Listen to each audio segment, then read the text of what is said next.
সাবেক রাষ্ট্রপতি আব্দুল হামিদ সহ আওয়ামী লীগ নেতাদের দেশ ছাড়ার ঘটনা আড়াল করতে শাহবাগের নাটক সাজানো হয়েছে বলে অভিযোগ তুলেছেন বিএনপির স্থায়ী কমিটির সদস্য মির্জা আব্বাস।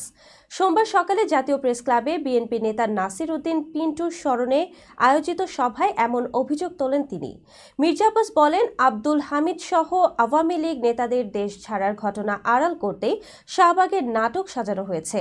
সরকারের মদদে আওয়ামী লীগ নিষিদ্ধের এই নাটক সাজানো হয়েছে। প্রশাসনে বিএনপি সমর্থিতদের না রাখার ষড়যন্ত্র হচ্ছে উল্লেখ করে তিনি বলেন, অনেক উপদেষ্টা যারা দেশের নাগরিক না তারাই দেশ পরিচালনা করছে। মনে হচ্ছে উপনিবেশিক শাসনে আছি আমরা, কেন সাজেক সেন্ট মার্টিন যেতে পারবো না? এনসিপি নেতারা কেন এই নিয়ে কথা বলছে না? কারো কাছে দেশ বিক্রি করার জন্য স্বাধীন করিনি। বিএনপির স্থায়ী কমিটির এই সদস্য বলেন, মানবিক করিডোর বলে কিছু নেই। জনগণের মতামত ছাড়া এ করিডোর দেওয়ার অধিকার সরকারের নেই। আমরা দেশকে গাজা বানাতে চাই না।